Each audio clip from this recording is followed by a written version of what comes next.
Hey guys, so this is going to be an extended from the short little reading that I did this morning on my TikTok. If you're not following me on my TikTok, go ahead and check it out. Spam my comments, spam my likes. I would love to hear from you guys. I am not always the best when it comes to remembering to reach out to people or like interact with people. So if you guys could just blow my stuff up and just be like, listen, answer me, I need this question done, thank you. Okay, that would work for me. Just obviously, kind of like, don't be rude, be respectful, whatever. Don't bully anybody. We don't like bullies. Okay, so back to the thing. Back to the reading. So we pulled the Emperor card, and then I was like, you know what, I usually look at the bottom of the deck, so let me just look at the bottom of the deck. And we have the lovely Empress at the bottom of the deck. And normally I would be like, oh, somebody's coming into union, there's these two energies that are coming together, and somebody is finally finding a soulmate or finding somebody that they love, or blah blah blah blah blah. Well, I don't necessarily feel that from this. What I'm actually getting from this, and it's funny because I put it on my TikTok, also 111. I put it on my TikTok, but I put, there, you have healed yourself. Somebody has been working so hard on healing themselves, and they are finally healed, or they have finally healed both of their halves enough to where they can come together to complete the whole, which would be, i.e., you as a whole, your whole existence, understanding your spirit, your body, your mind, your soul, your embodiment that we have, or the embodiment that we have in this body on this physical plane right now, but also understanding that there are so many different things energetically. That was a weird noise. And spiritually, that we don't necessarily see and we can't touch, right? That's what I mean.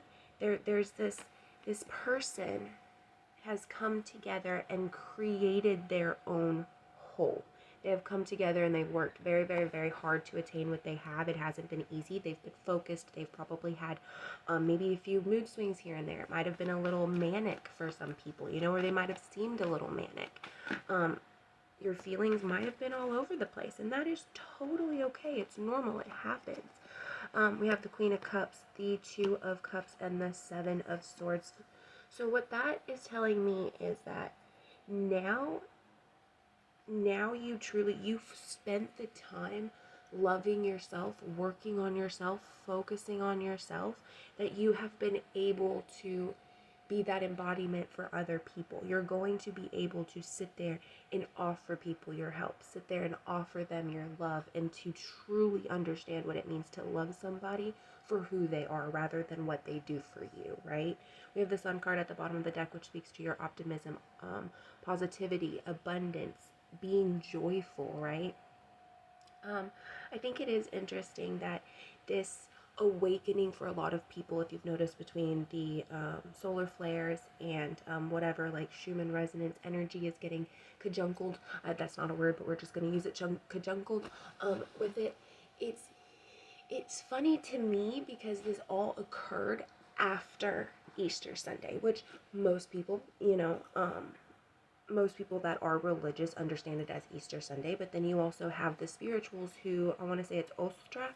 I don't, I'm going to be completely honest with you. I was raised Roman Catholic. I went to a Catholic private school from kindergarten to 8th grade, and then I went to a Catholic private preparatory college prep high school until my senior year.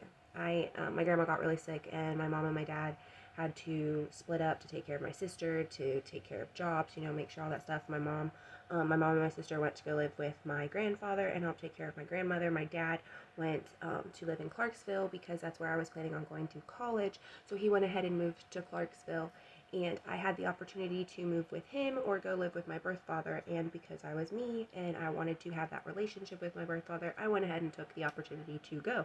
And in the long run, it probably wasn't the best idea for me and my birth father to jump into a relationship like that. We didn't really understand each other, and that probably wasn't the best idea. I was dealing with a lot of personal, mental issues. But anyways, I sidetracked.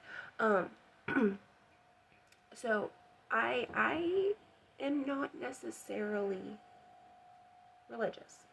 I do believe in God. I believe in, what life is. If somebody came to ask me and asked me, do you believe in God, or renounce your, if somebody asked me to renounce my belief, I wouldn't do it, because the fact of the matter is you can't tell me what's real and what's not. I believe what's real and what's not. I know what I do. I know what I study. I know what I read. I know what I feel, and I know what happens when I meditate in certain areas and do certain things and perform certain rituals before doing said meditations to bring in said things. But anyways, I sidetrack. I do that a lot, guys. I'm sorry. I apologize. But I feel like somebody needed to understand. Somebody just needed that little message about religion, and I'm not entirely sure why, but there you go.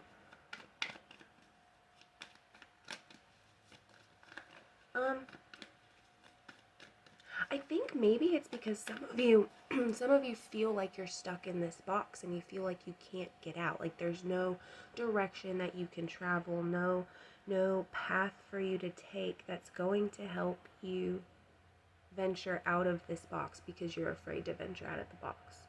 Now with this new energy that you've brought to yourself, and this new understanding of yourself, you don't have to be in that box anymore. And truth be told, the only thing that's keeping you in that box is yourself. Again, we have Sun at the bottom of the deck. I've shuffled them. Hermit card. See how it's split? So we're gonna go from there.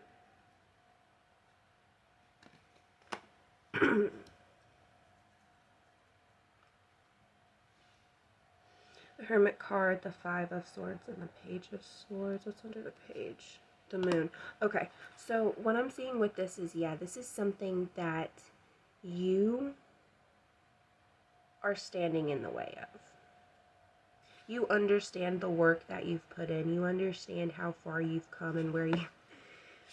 We also have the High Priestess underneath the Hermit card. So you understand where you've come. Now is the time...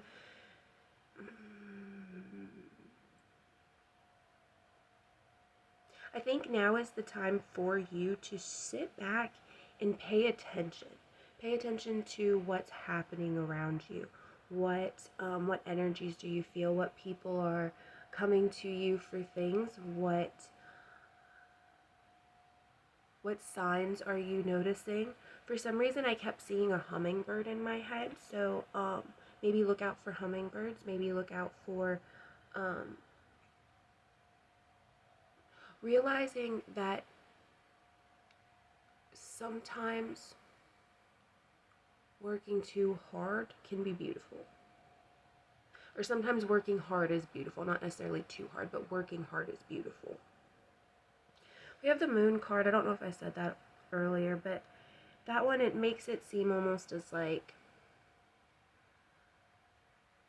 I feel as if there's something that you're overlooking that but for some reason, because of the past, because of the way things have been, you have attempted to look over it, attempted to just let it slide, attempted to, to forget about it, or to just let it be because it is. Does that make sense? You kind of have become complacent in some things, and I feel as if there's people or energies or even multiple people that are taking advantage of this, taking advantage of your time, of your patience, of your complacency, and the fact that you truly, when you love somebody, you love them and you go all out. You don't care, what happens to you, but you care for them. And somebody is using that as a crutch, and they're taking advantage of you. I'm going to reshuffle all of these cards, and I'm going to pull, if it's okay with Spirit, I would like to get 2 more cards, just as our little closing cards. Please, is there anything beneficial that we need to know about the awakening that has come to us? We're clearly on the correct path. We clearly are flowing the right direction. There are a bunch of birds outside singing outside my window right now. I don't think you can hear them. Pay attention to what's around you. Enjoy the people who are there. Enjoy the people who you can talk to. Share in that family. Share in that gift. Be open to receiving. I got chills. Be open to receiving the 3 of Cups. Be open to receiving, okay? It's all about the first action you take. It's all about you, Ace of Swords. It's all about what you choose to do, right? Regardless of what path we're going down, we tend to always get to the same area, you know, regardless of what happens. Don't become too greedy along this path. Do not allow yourself to indulge in the things that are blessings.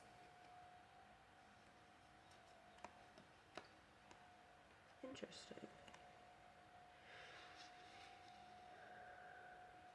Yes, definitely don't overindulge. Don't think too much about it. Kind of just let things play out, because we have the 9 of Wands, the 4 of Swords, the 10 of Cups, and at the bottom of the deck is our very last card, is the Temperance card.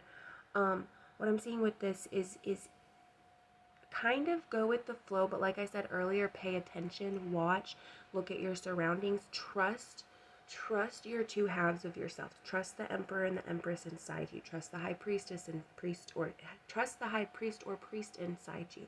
Trust yourself to your core. You know what you feel, and our bodies are capable of picking up on so many subtle energies that it's insane. We tend to just shake it off as, you know, being cold, or anxiety, or low blood sugar, when really it could be just because somebody is messing with your auric field. They're messing up your energy. So just go with the flow, pay attention. There is a little bit of harvesting going on. There is a little bit of time. There is a time period that is coming up where things are going to kind of get a little quote-unquote chaotic. They're going to feel a little manic. You're probably going to have maybe lost a few people in your life, maybe gained a few others, or maybe even changed your interests, right? It could be just you in general. It doesn't necessarily have to involve anybody else. It could be your interests that you have, or maybe you just have an overwhelming sense to completely deep clean your house, or to, you know, do so. Just live in, let yourself purge whatever you need to, okay? Get rid of whatever you need to, whether that's physically, emotionally, mentally, spiritually, or in your garden. I don't know why I felt the need to say that, but I did. Somebody probably needs to spend a lot more time outside. That has been one thing that I know personally I've been thinking about lately, is how I don't really have the chance in the mornings without waking up everybody in the house, because my dog just, the moment she hears a noise, she starts barking until she knows it's you. But I've been thinking about, you know, starting meditating outside, because it is getting nicer, and I would like to do that in the mornings. Maybe a little chilly in the mornings and a little wet where I am, but you know, whatever. After you've let go, after these things have kind of dispersed, there is going to be a moment of celebration, a moment of a good solid foundation that you've created for yourself. One where you can truly see where you flourish, where you can truly see where your gifts shine. And then we have the 10 of Cups, which to me is almost like a completion. Like your emotional journey has come full circle. So that means your emotional healing, okay? Things maybe kind of, maybe do some more shadow work from this new point in your life. To see how far you've come. Maybe do like reverse shadow work. Allow your younger self to tell your future self, or your present self, how far you've come, how much work that they are so happy that you helped them complete. That way you can truly see a written documentation of your journey, of how far you've come, of your life. Now with the Temperance card, what I feel like with this one, and when we have the Queen of Cups again, the Queen of Cups under that, and the King of Cups under that, followed by the World card, followed by another card we've seen earlier today, which is the Five of Swords. As far as the Temperance, the King and the Queen of Cups, and the World card is concerned, what this is telling me is that now that you have truly seen the power within yourself, we have the Strength card at the top of the deck. Your Empress and Emperor embodiments within your soul, they are now reached the level of King and Queen of Cups, which means they have helped you, your body. Together, they are at the level of the King and Queens of Cups. That means that they have that understanding. Not necessarily that that's as far as they are, but you have to remember that us as energetic beings, while there is a higher self, there is a lower self. And while there is both of those, when they come together and they integrate, that level at which that integration embodiment is going to go up and down based on what category your life currently is focused on, right? So if you have a lot of issues with love and your lower self has hatred and pain and they like to abuse people when it comes to love, and I don't mean, like physically, but I mean emotionally hurt people, whereas your higher self is trying to get you to learn that, your higher self is going to have to, once they're integrated, they're going to have to bring themselves lower. That way they can slowly rise up, because you don't want to overwhelm the other area of your energy. And I don't know why I refer to it as an area, but that's okay. And I hope that makes sense to you guys, and I hope that you understand anything of what I'm saying. But anyways, I love you guys. I hope you all have a good day. This is the last reading for a while. I don't know why I said that. I'm going to start focusing on a few things around my house. I probably, at least this is the last long reading there will be. I will start trying to do a lot of shorter readings. I realize I say that quite often. But anyways, I love you guys. I hope you all have a wonderful week. Bye.